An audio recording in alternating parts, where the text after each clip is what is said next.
महाराणा प्रताप के जीवन में कहीं निराशा के कभी बादल छाए, तो इतिहास में यह बात बहुत अच्छे तरीके से विदित है कि महाराणा प्रताप के जीवन में सबसे बड़े उनके जो भगत थे वो आपके बीकानेर के थे, और बीकानेर के पृथ्वीराज सिंह राठौड़ ने महाराणा प्रताप को एक बार फिर से जगाया था, आपको याद होगा। और इसी बात को लेकर सुजानगढ़ के हमारे राजस्थानी मायड़ भाषा के बहुत सिद्ध हस्त कलमकार कलम मनीषी श्रद्धेय डॉक्टर कन्हैयालाल सेठिया ने पीथड़ और पाथड़ की कविता रच दी। उस कविता को कह दिया, मैं दो पंक्तियां प्रस्तुत कर रहा हूं विश्वनाथ जी, बहुत अच्छा लग रहा है, शायद पहले मैंने कभी गाया नहीं होगा। भाई साहब से भी निवेदन करता हूं कि आप जरूर सुनिएगा। नानो सो अमरो चीख पड़ो, राणा रो सोयो दुख जागो, दुख जागो। हूं लड़ियो घणो, हूं सयो घणो, मेवाड़ी मान बचावण ने, हूं पाछ नहीं राखी रण में, बेरारो खून बहावण ने, बेरारो खून बहावण ने।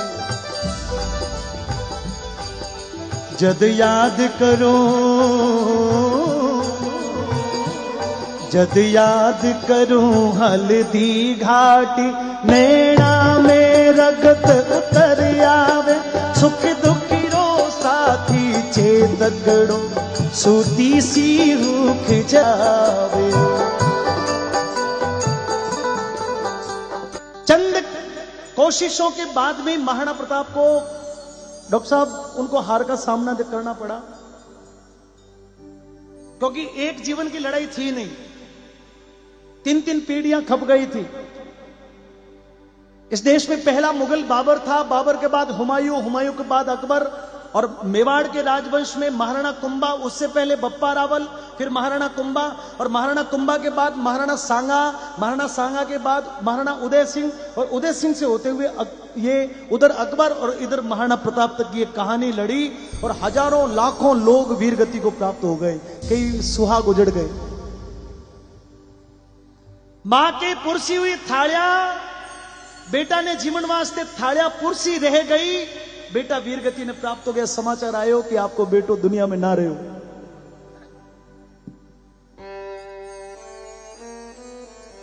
महाराणा प्रताप की शक्ति क्षीण हो गई। कुछ समय महाराणा प्रताप अपने महलों को छोड़कर जंगलों में चले गए, स्वयं और अपने परिवार को घास फूस की रोटी खिलानी कबूल कर ली, पर अकबर की गुलामी नहीं करूंगा ऐसी प्रतिज्ञा महाराणा प्रताप ने कर ली।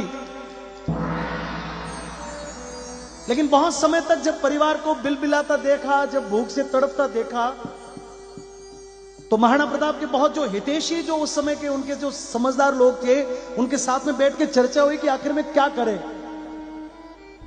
ये जब जो बुद्धिजीवी लोग बैठे, मैं निवेदन करता हूं आप बहुत ध्यान से सुनना।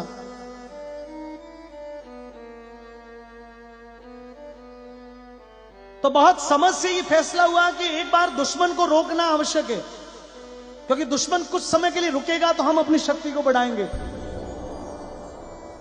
और दुश्मन कुछ समय के लिए रुके कैसे, इसका जत्न करना चाहिए, क्योंकि युद्ध से तो हमने देख लिया, तो उसका जत्न क्या करें। तो बड़ी चतुराई से एक निर्णय हुआ कि क्यों नहीं एक पत्र अकबर को लिख दिया जाए। अकबर उस पत्र के मध्य में कुछ समय के लिए राजी हो जाएगा, रुक जाएगा, और कुछ समय में हम अपनी शक्ति को फिर से एक बार पुनर्स्थापित कर देंगे और फिर अथक रूप से अकबर से लड़ेंगे। पत्र गया दिल्ली। अकबर ने जब वो पत्र पढ़ा, और उससे पहले महाराणा प्रताप को जब ये कहा गया, तो महाराणा प्रताप इस बात के लिए तैयार नहीं हुए। देखिए, दो पंक्तियां प्रस्तुत कर रहा हूं। महाराणा प्रताप के मन में आया कि हजारों लोगों का लहू बहा, चेतक का बलिदान हुआ, जयमल, पत्ता, भामाशाह जैसे लोगों का इस देश पर ऋण है। झाला मान सिंह जैसे लोगों ने इस देश के लिए सरेआम मेरा रूप धारण करके स्वयं को कटवाना मंजूर कर लिया। ऐसे लोगों की शहादत पर प्रताप ये काम कभी नहीं करेगा। और दो पंक्तियां डॉक्टर कन्हैयालाल सेठिया ने लिखी, मैं आपको सुना रहा हूं, सुनिएगा। पण लिखूं किया जद देखे है, आडावल हूं चोहियो लिया।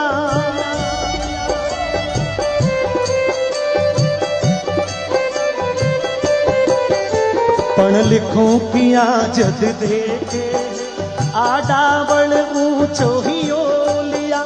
चित्तौड़ खड़ो है मगरा में, विकराल भूत सी लिया छिया, विकराल भूत सी लिया छिया।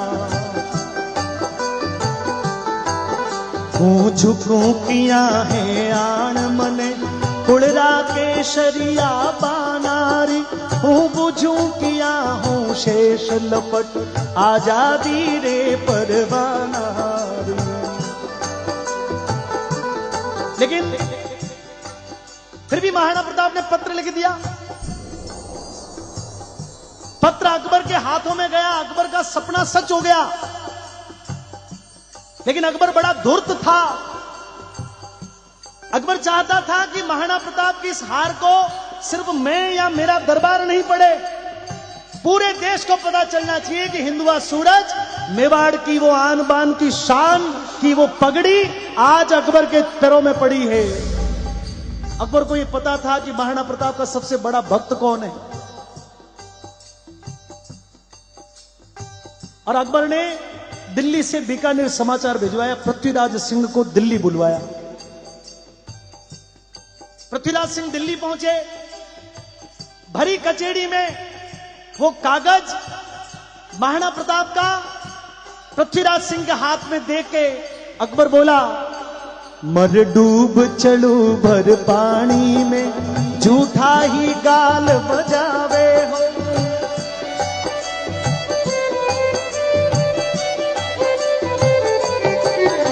मर डूब चलू भर पानी में, झूठा ही गाल बजावे हो। प्रण टूट गयो वीराणे को, तू भाट बना बिड़दावे हो, तू भाट बना बिड़दावे हो। मैं आद बादशाह धरती को, मेवाड़ी पाग पगा में है।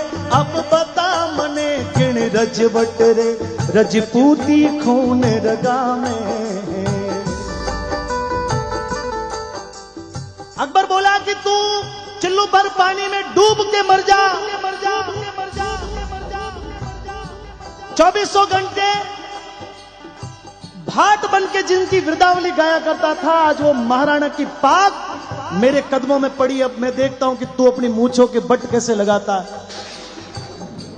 मित्रों, देशभक्ति क्या होती है उसका सबसे बड़ा उदाहरण है, पृथ्वीराज को पता था कि ये घटना हो गई है, लेकिन इस घटना को मैं सीधा कैसे करूं, क्योंकि इस घटना में यदि मेरी भूमिका नहीं रही तो इतिहास में कलंक में मेरा भी नाम सबसे ऊपर लिखा जाएगा। तत्काल संभले, बड़ी चतुराई से पृथ्वीराज सिंह ने अकबर को कहा कि जहां पना, यदि आप हुक्म करें तो मैं इस पत्र की सच्चाई जानना चाहता हूं। यदि आप हुक्म करें तो मैं इस पत्र की सच्चाई जानना चाहता हूं। अकबर ने कह दिया कि तेरे को हुक्म है। और उस समय पृथ्वीराज सिंह ने महाराणा प्रताप को एक पत्र लिखा। इस पूरी कविता का क्लाइमेक्स पढ़ रहा हूं। मित्रों, मैं निवेदन करता हूं सभी लोग जग रहे हो, आप लोग ध्यान से सुनना कि पृथ्वीराज ने किस प्रकार से उस सोए हुए शेर को जगाया।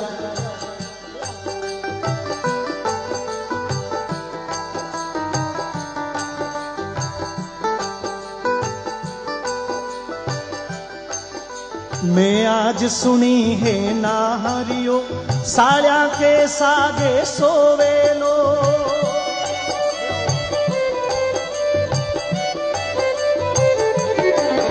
मैं आज सुनी है नाहरियो, साल्या के सागे सोवेलो। मैं आज सुनी है सूरजड़ो, बादल की ओटा खोवेलो। मैं आज सुनी है चातकड़ो धरती को पानी पीवे लो। मैं आज सुनी है हाथीड़ो कुकररी जूणा जीवे लो। लिखा कि मैंने सुना है कि जंगल का राजा शेर अब बकरियों के साथ में रहना शुरू कर देगा। मैंने सुना है कि चमकता दमकता सूर्य सदा के लिए बादलों की ओट में खो जाएगा। मैंने सुना है कि जिस चातक की चोंच धरती पर पड़े पानी पीने जैसी बनी ही नहीं, वो चातक भी धरती का पानी पीना शुरू कर देगा। और मैंने सुना है कि मदमस्त हाथी अब कुत्ते सी जिंदगी व्यतीत करेगा। उससे भी आगे बड़ा गजब लिख दिया, कहा मैं आज सुनी है थाने तका अब रांड हो वेली रजपूती।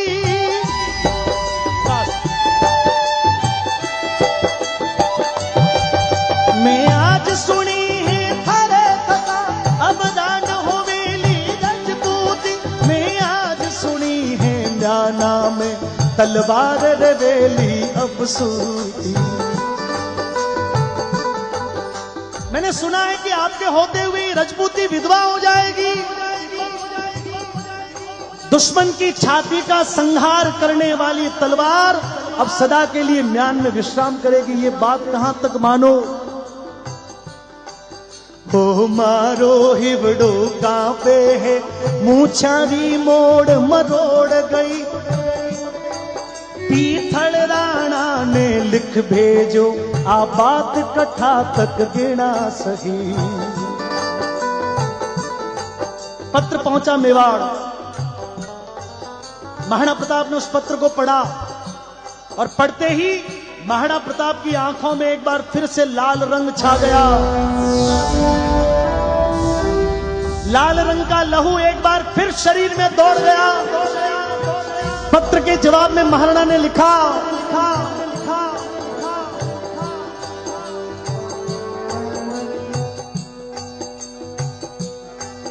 पीथल के खिमता बादल री जो रोके सूर्य उगाड़ी ने।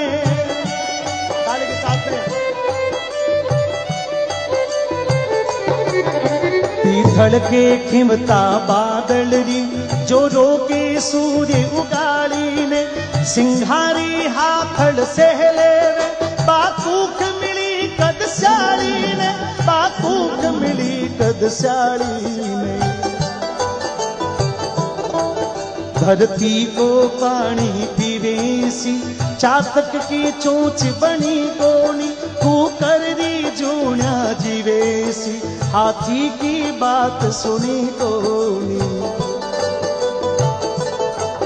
राखो थी मूछा ऐठोड़ी लोहीरी नदी बहा दूला। भारत माता की।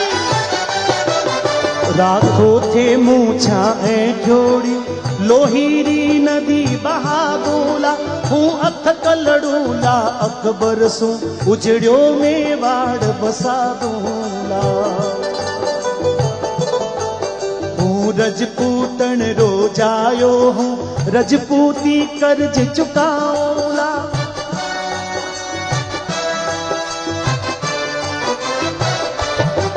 हूँ रजपूतन रोजायो हूँ रजपूती आन निभाऊला। ओ शीश भले पर पड़े ओ शीश पड़े पर पाग नहीं दिल्ली को मान घटाऊला। अंत में